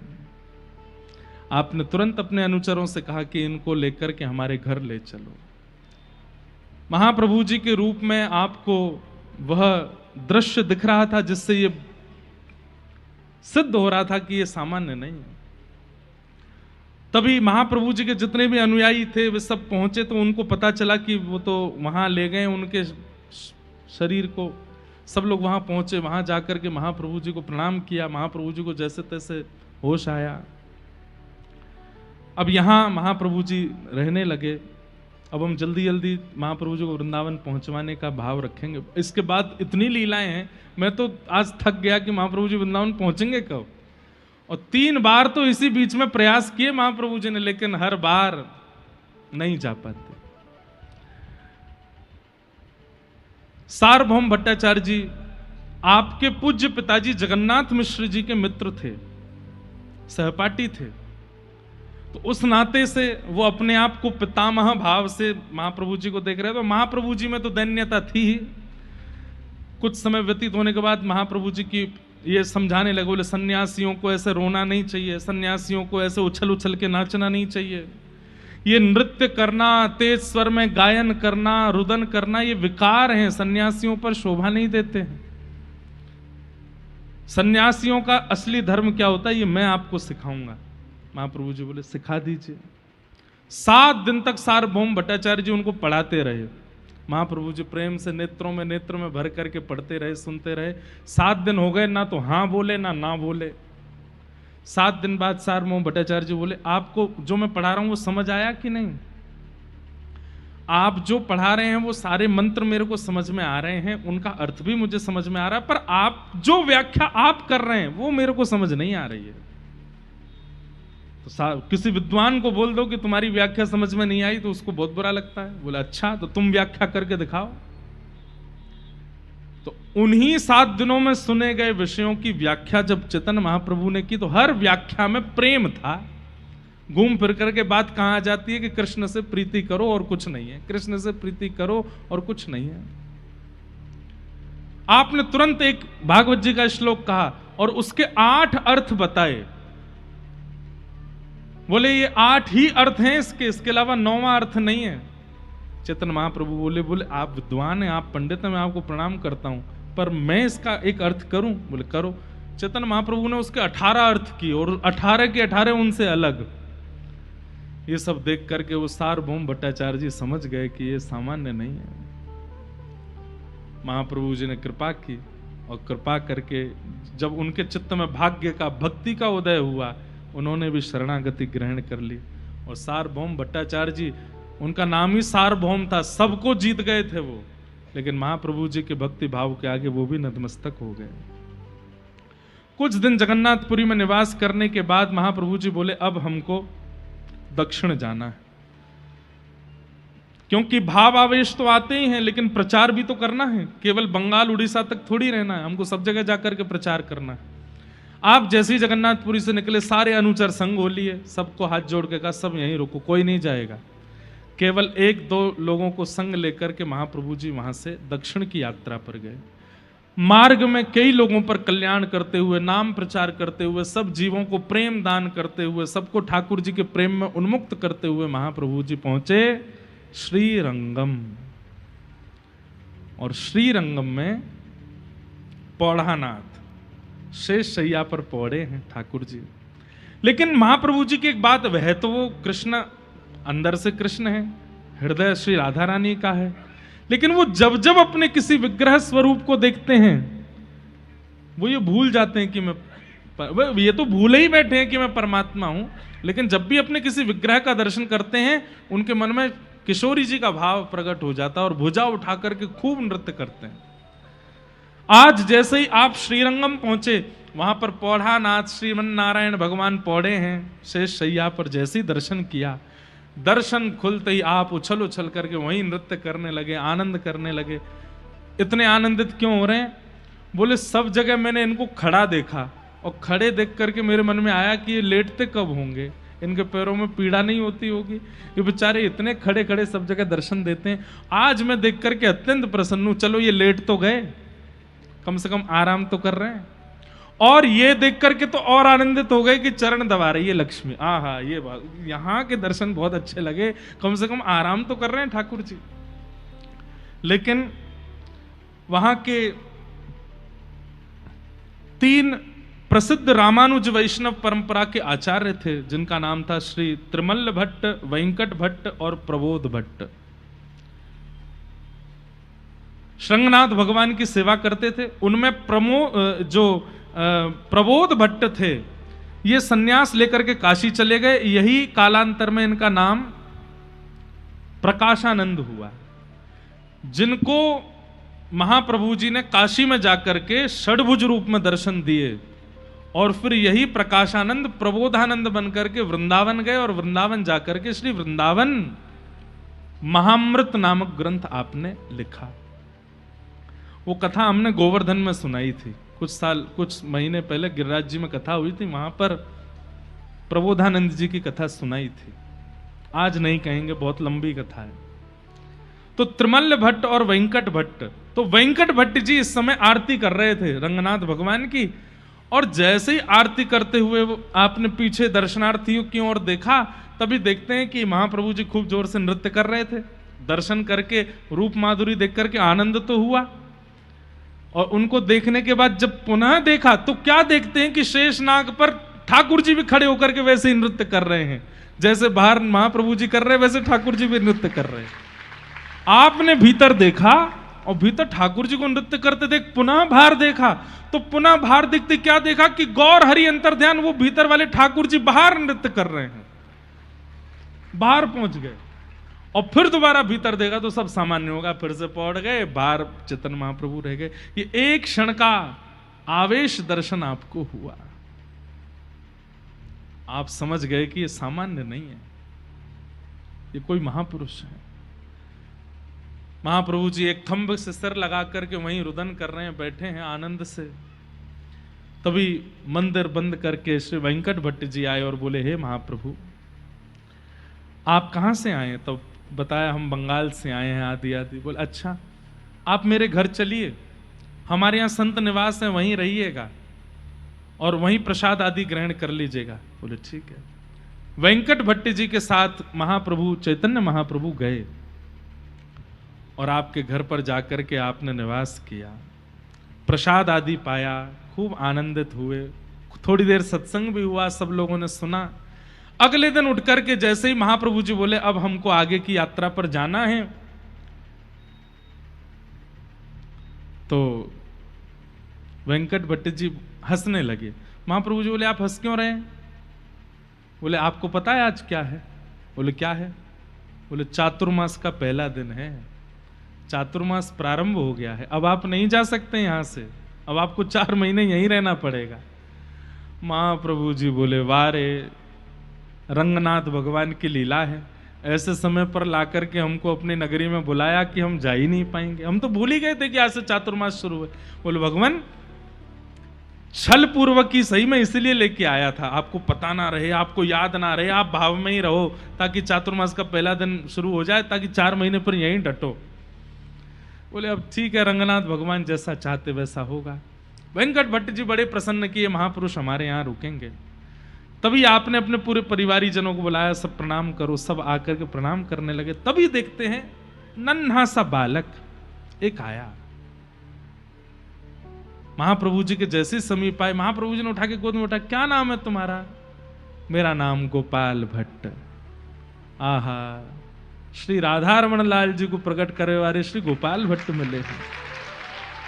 अब पता चली कि ये रंगनाथ प्रभु ने पूरी लीला इसलिए करी थी कि वृंदावन में राधा रमण जी प्रकट कराने हैं, और 4 महीना यहां पर गोपाल भट्ट जी को ज्ञान प्रदान करवाना। गोपाल भट्ट जी छोटे से हैं।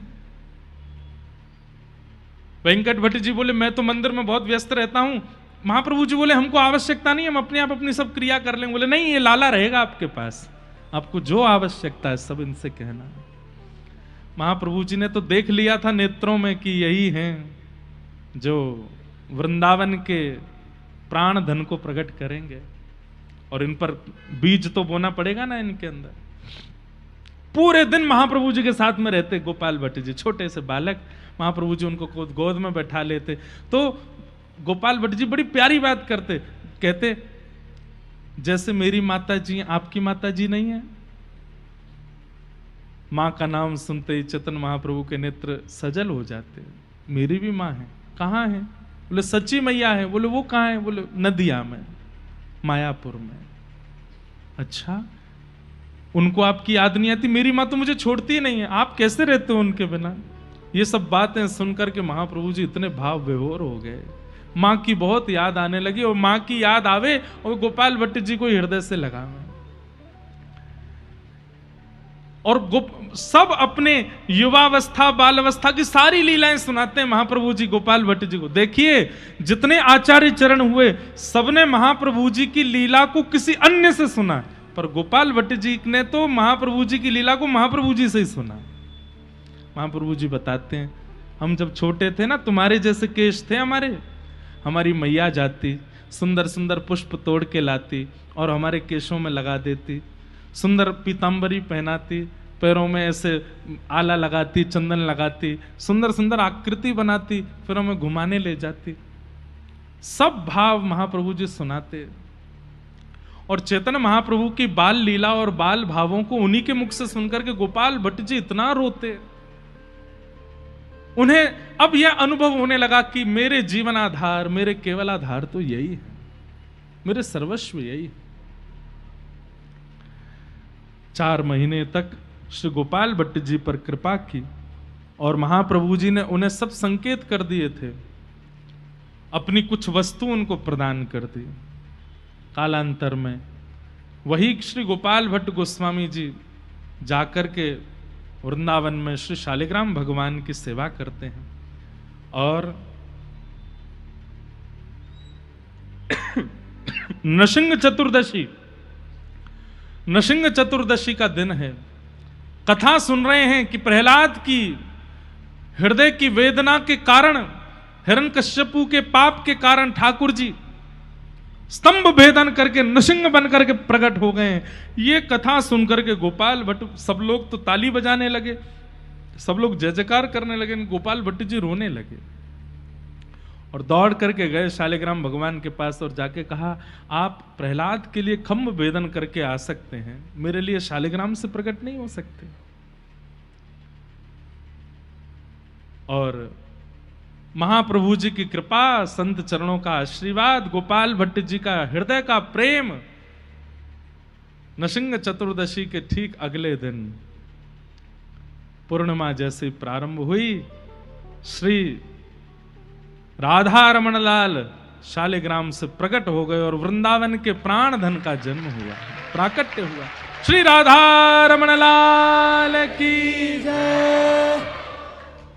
श्री गोपाल भट्ट जो की हृदय वेदना प्रगट्यो शालिग्राम, गोपाल भट्ट जो की हृदय वेदना प्रगट्यो शालिग्राम। कौन?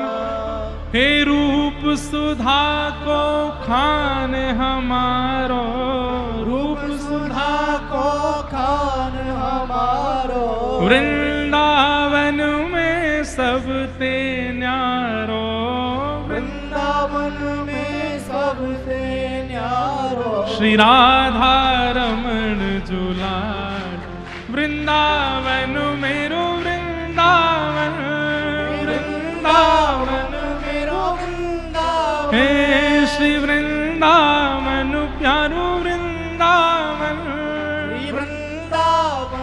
श्री राधा रमण लाल की, श्री गोपाल भट्ट गोस्वामी जी महाराज की निताई गौर हरि बोल।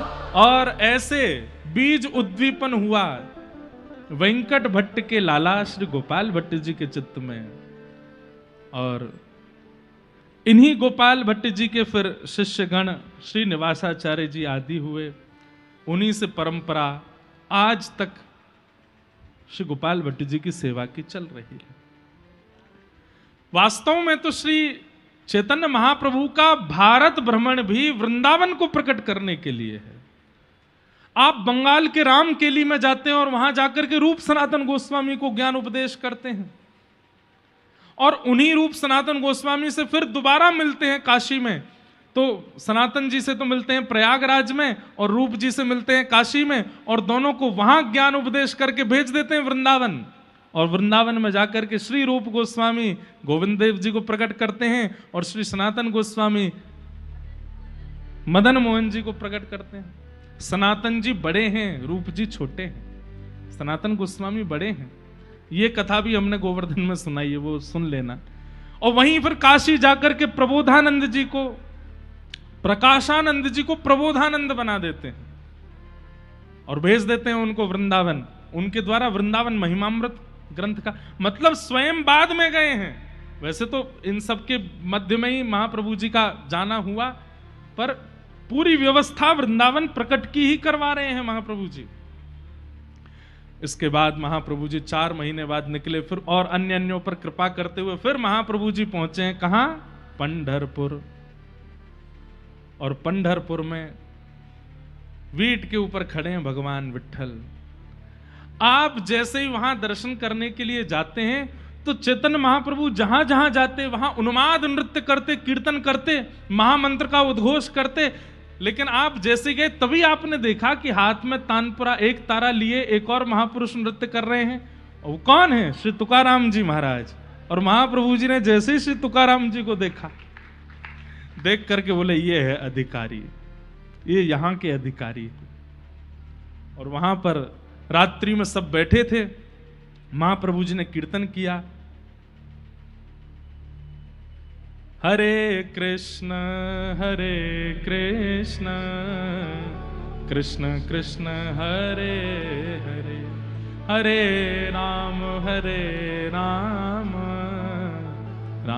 राम हरे हरे। जैसे ही महामंत्र गाने लगे, इतने सीधे, इतने भोले, इतने सहज लोग बोले बहुत बड़ा है, थोड़ा छोटा कर दो इसको।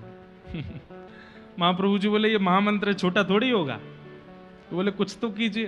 बोले एक काम करो, इसको 2 भाग में करते हैं, हरे कृष्ण कृष्ण कृष्ण हरे हरे हम गाएंगे, हरे राम राम राम हरे हरे आप गाना। कई लोग बोलने लगे, बोलो अच्छा वाला तो आप बोलोगे और छोटा वाला हम बोलेंगे। तो महाप्रभु जी इतने प्रसन्न हुए, इतने सीधे लोग हैं यहाँ के, तभी पता चल गई क्यों खड़े हैं ईंट के ऊपर ठाकुर जी यहाँ पे, इतने सरल हैं। तो महाप्रभु जी बोले एक काम करो, हरे कृष्ण वाला आप बोलो, हरे राम वाला हम बोलेंगे। तुकाराम जी बैठे थे, सब लोग गाने लगे। तो कृष्ण बोलने में भी अब बार बार कृष्ण कृष्ण आता, हरे कृष्ण कृष्ण कृष्ण हरे हरे, 5-4 बार तो कृष्ण आता है। सब बोले इतनी बार हमसे बोला नहीं जा रहा है। अंत में तुकाराम जी बोले भैया ये बहुत सरल सहज लोग हैं, इतना बड़ा संकीर्तन आदि कल्याण तो करेगा, पर आप इसका सूक्ष्म कर दो। हमारे मत में ऐसा आता है कि महामंत्र में 3 अक्षर हैं, राम कृष्ण हरि। हम इन 3 अक्षर को ही अपना महामंत्र बना लेते हैं। और वहीं एक और हमारे पंडरीनाथ भगवान का महामंत्र बना है, जय जय राम कृष्ण हरि। बैठ जाओ। और महाप्रभु जी पंडरीनाथ भगवान के यहाँ गए और तुकाराम जी के साथ मिलकर के खूब भाव में कीर्तन किया।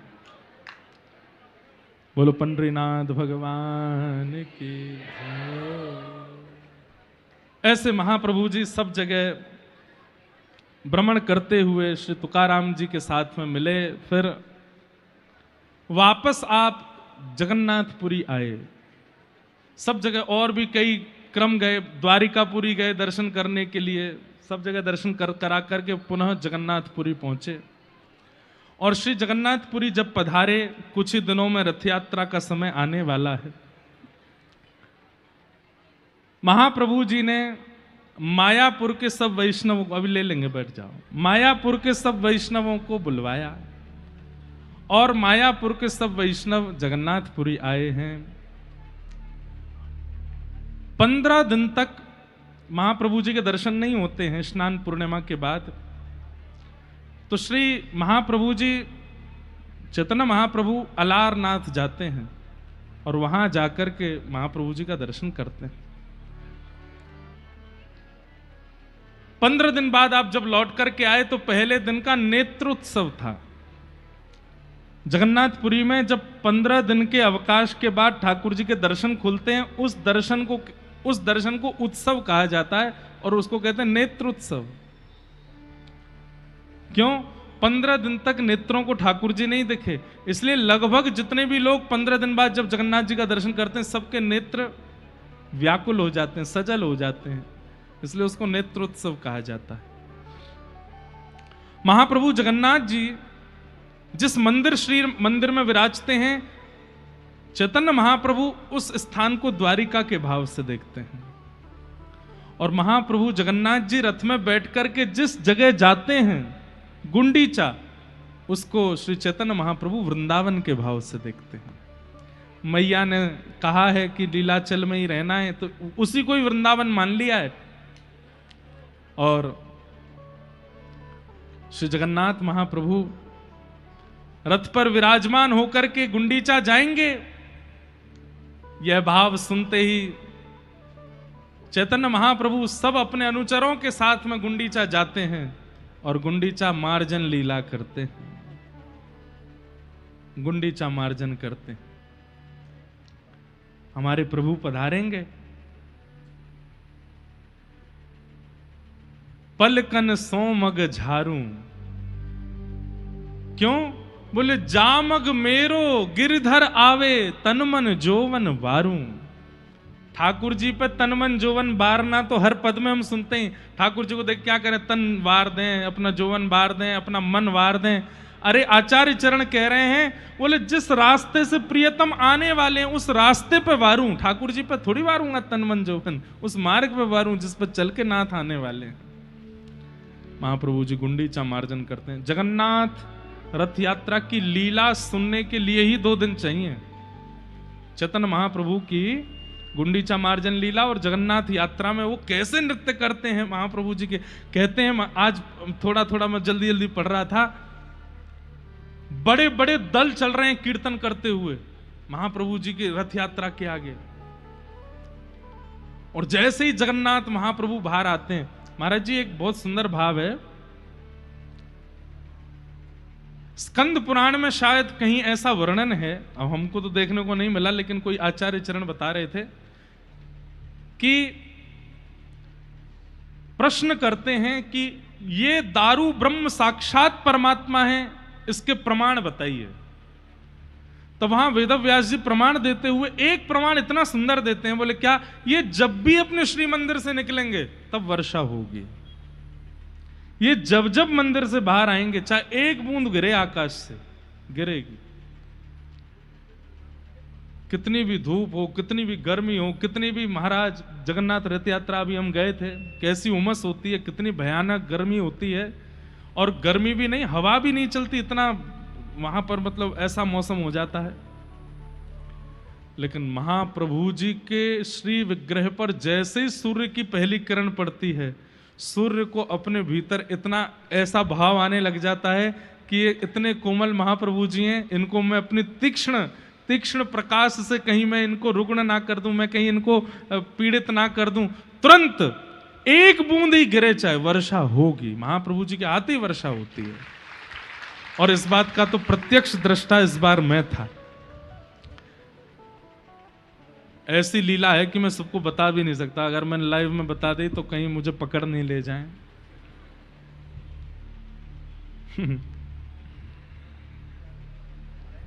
हाँ,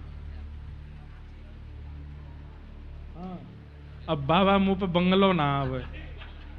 मैं बाबा इतने अच्छे अच्छे भाव देते, एक आध भाव तो मेरे को आते हैं, वो मैं गाऊंगा। अब जो बाबा कल की तरह एक और भाव लिख के देते, मैं कैसे गाऊंगा है? अमी बूझते पारो ना। अब वो तो वृंदावन में रहे हैं ना, तो वृंदावन में 3 की प्रधानता है, बंदर, बनिया और बंगाली। 3 तो सबसे ज्यादा है, तो इसलिए थोड़ी थोड़ी बंगला तो आती है, लेकिन इतनी नहीं आती कि अब आज भी चैतन्य चरितामृत के इतने सारे भाव वो कैसे बोलूं। लेकिन सच मानिएगा, इतनी प्यारी है बंगला भाषा, मीठी है। जब उसमें गायन होता है ना किसी भाव का, कहो गौरांगो लहो गौरांगो जपो गौरांगेरो नाम रे, कहो गौरांगो लहो गौरांगो जपो गौरांग। लिख के दे रहे हो आप? एक हमारे पास में है, मैं कहा देता हूं। बाबा ने संतुष्ट है, अरे भाई वो महाप्रभु जी के हैं महीने भर वाली कथा, वो तो बूढ़े हो जाएंगे तब करेंगे हम।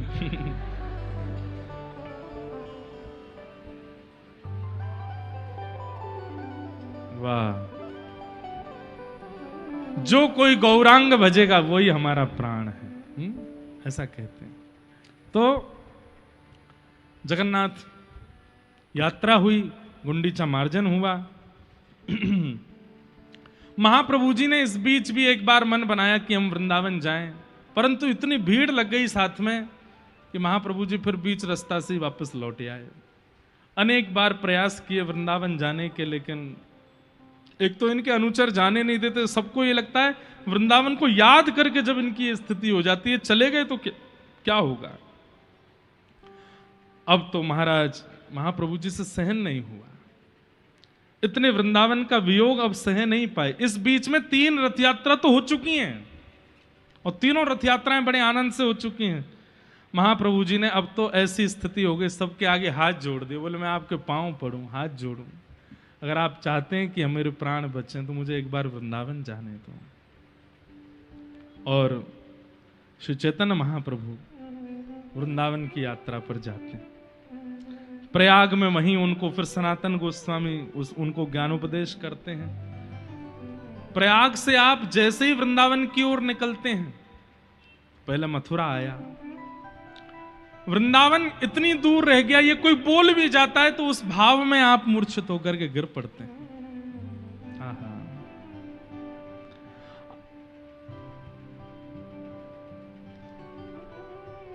गए, सबसे पहले कृष्ण जन्मभूमि का दर्शन किया, और जैसे जन्मभूमि का दर्शन किया अब भाव भी आता है।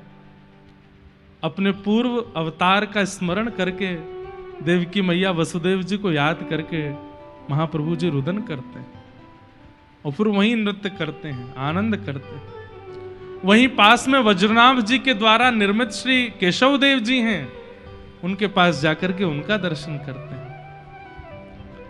और महाप्रभु जी एक रात्रि वहां रुके। क्यों?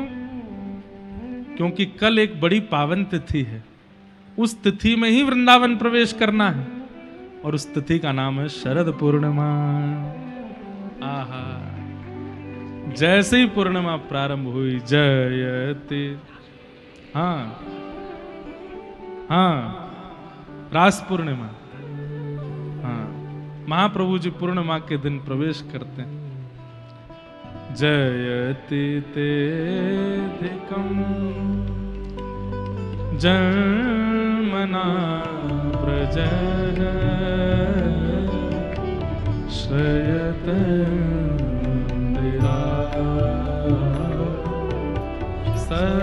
सस्वतत्र दयित दृश्यता दीक्षुतावका स्त्वयित्रेता सब।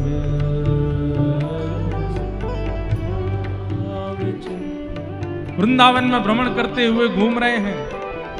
शरदुदासे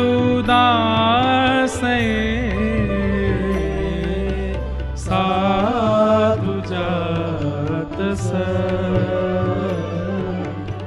सरसी जो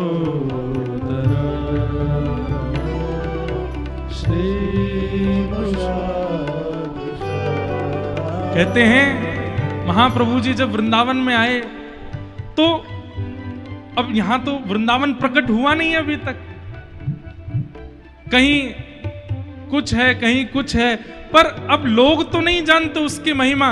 लेकिन महाप्रभु जी जैसे उस स्थान में पहुंचते हैं, अभी वो खंडर जैसा है, अभी वहां पर केवल पेड़ पौधे घास हैं, लेकिन महाप्रभु जी को तो द्वापर का वही रूप दिखने लग जाता है। यहाँ एक ऐसा कदम्ब का वृक्ष था, इसके नीचे एक दिन प्रिया जी ने ऐसी भावना प्रकट की थी। यहाँ पर एक ऐसा पुष्प था जिसको प्रिया जी ने अपने हस्तकमल से स्पर्श किया था।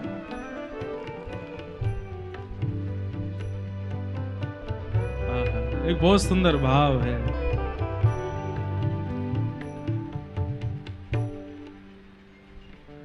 गोपेश्वर महादेव को जब देखते हैं तो मानो जैसे पूछने लगते हैं कि मेरे प्राणनाथ कहां चले गए, मेरा वृंदावन कहां है, मदन मोहन कहां है, गोपीनाथ कहां है, मधुसूदन कहां है, नंद नंदन कहां है।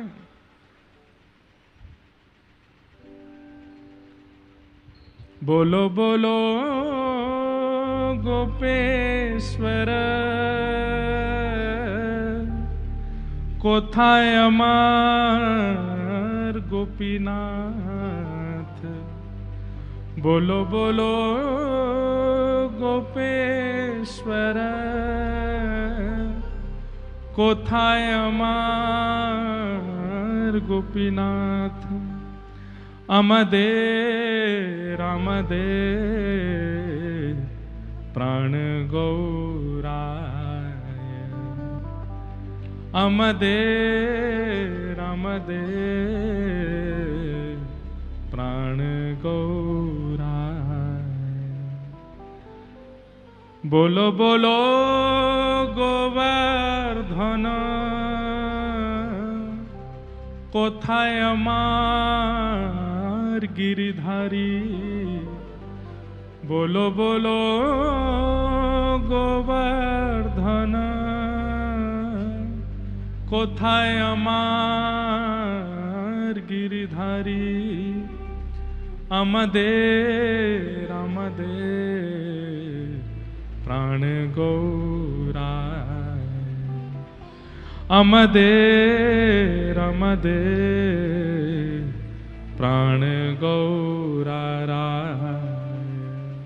सब जगह पूछते हैं, गिरिराज जी से पूछ रहे हैं कि मेरे गिरधारी कहां हैं, हे गोपेश्वर मेरे गोपीनाथ कहां हैं। बोलो बोलो वंशी वट कोथाय अमार वंशीधारी। बोलो बोलो वंशी वट कोथाय अमार वंशीधारी। ए वंशीवट, यहीं खड़े होकर के टेर सुनाते थे मधुसूदन, अपने अधर पर वेणु धारण करके यहीं विराजते थे। कहां है मेरे वंशीधारी, कहां है वो मुरली मनोहर। अमदे रामदे प्राण गौराय। अमदे रामदे प्राण गौराय। बोलो बोलो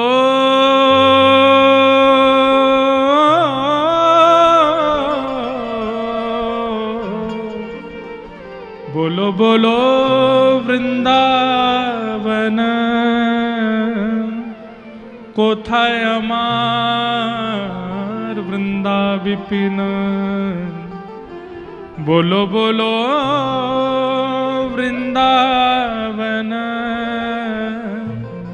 कोथाय अमार वृंदा विपिन।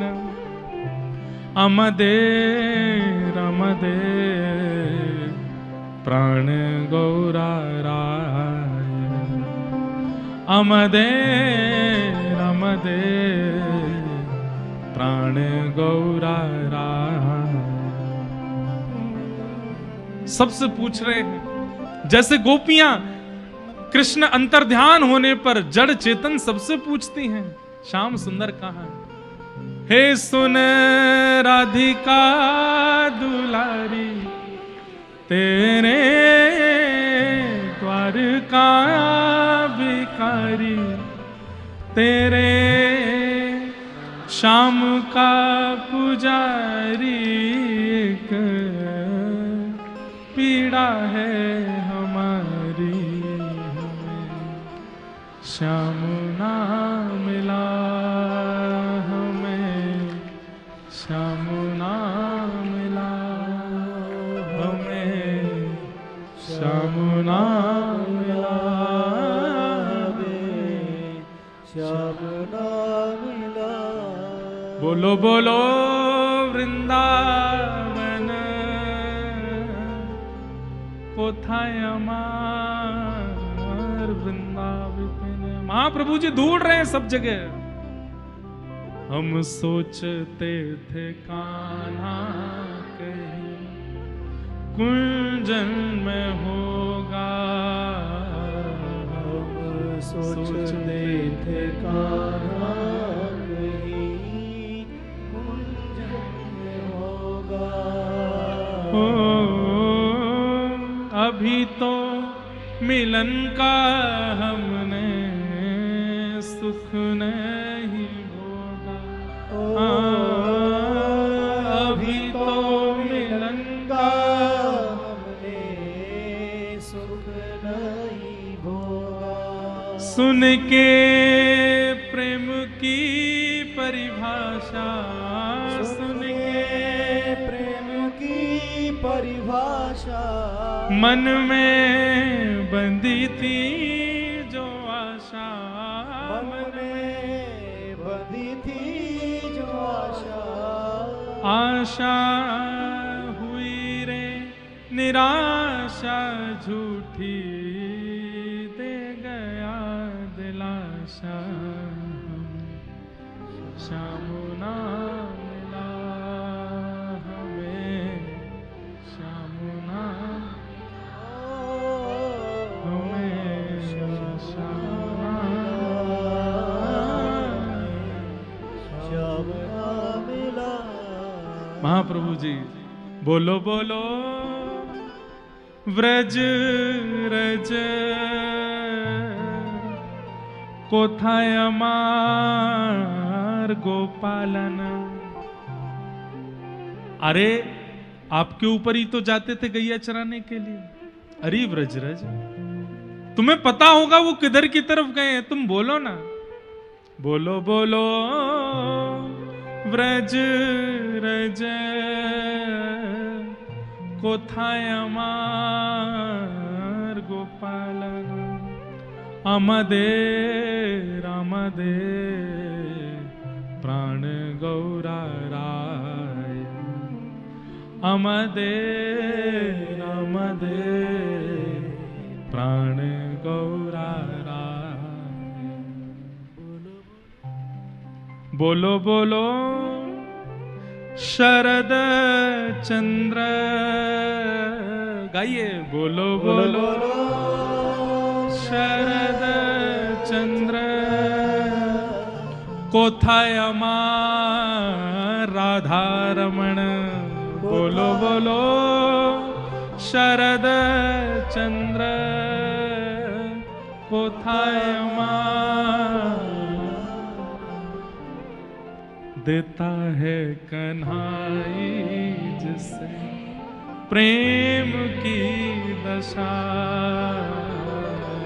देता है कन्हाई जिसे प्रेम की दिशा। सब विधि उसकी लेता है परीक्षा, सब विधि उसकी लेता है परीक्षा। कैसे? कभी निकट बुलाए, कभी निकट बुलाए, कभी दूरियां बढ़ाए, कभी दूरियां बढ़ाए, कभी हंसाए रुलाए छलिया हाथ नहीं आए, हमें श्याम ना मिला, हमें श्याम ना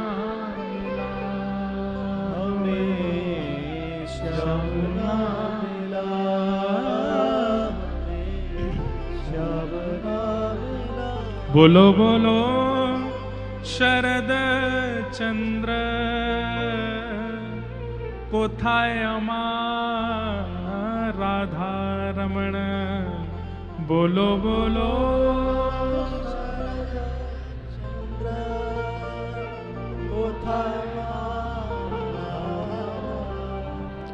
आमदे रामदे प्राण गौरा राय। आमदे रामदे प्राण गौरा राय। इसी प्रकार महाप्रभु चैतन्य ने तो पूरे व्रज का प्रादुर्भाव कर दिया। कोई रास भूमि आ जाती है तो वहां उसी प्रकार भाव में आ जाते हैं। यमुना के तट पर जाकर के उन्हीं गोपी के प्रेम प्रवाह में आ जाते हैं। गोवर्धन गए, गिरिराज जी की समस्त लीला का अनुभव करके रुदन करने लगे। दोनों भाव से रुदन करते हैं कि वे कृष्ण हैं, इसलिए अपनी लीला का स्मरण करके रुदन करते हैं। क्योंकि हृदय किशोरी जी का है तो कृष्ण विरह में रुदन करते हैं। लोग बाग राधा कुंड श्याम कुंड नहीं जानते थे, फिर वहां जाकर के सबको बताया। बोले भैया ये सामान्य पोखर तालाब नहीं है, ये तुम अपनी गैयान को यहाँ पानी पिला रहे हो, यहाँ पे गैया नवा रहे हो, ये साक्षात श्याम कुंड है, कृष्ण कुंड है। ब्रजवासी घेर लेते, अरे बाबा तू तो आजकल को आयो, कहाँ ते बनाए रहो। तो सबको कथा सुनाते और कथा सुना के फिर सबसे कीर्तन कराते। धीरे धीरे सब भाव प्रकट कराए। तब महाप्रभु जी के चित्त में आया कि वृंदावन छोड़ के मेरे जाने की इच्छा तो नहीं है, पर इस वृंदावन का प्रकाश कराने के लिए वृंदावन के भावों को ग्रंथबद्ध करना पड़ेगा और उसके लिए प्रकाश के लिए थोड़ी परिश्रम करना है। अब हम इसके आगे की कथा नहीं कहेंगे कि महाप्रभु जी वापस गए और फिर सबको भेजा। कभी अवसर मिलेगा तो श्री महाप्रभु जी के अभी वृंदावन में ही बड़ी विरह भावना की कथा है, उन सब भावों को और आगे की लीला को हम कहेंगे। और आज महाप्रभु जी के इस पावन चरित्र को हम प्रणाम करते हैं। बोले निताय गौर हरि बोल, निताय गौर हरि बोल, श्री निताय गौर। हरि बोल। इस प्रकार महाप्रभु जी का मधुर, हम तो ऋणी हैं महाप्रभु जी के। इन्हीं की कृपा से गोविंद देव मिले, इन्हीं की कृपा से गोपीनाथ मिले, इन्हीं की कृपा से मदन मोहन मिले, इन्हीं की कृपा से राधा रमण मिले, इन्हीं की कृपा से श्री दामोदर लाल मिले, इन्हीं की कृपा से ही सब हमारे सप्त निधियों में तो हरिवंश महाप्रभु की भी कृपा है, हरिदास महाराज की भी कृपा है और सब भावों की कृपा है। भैया वो राधारमण गोस्वामी जी खड़े हैं, उनको आन दो आगे।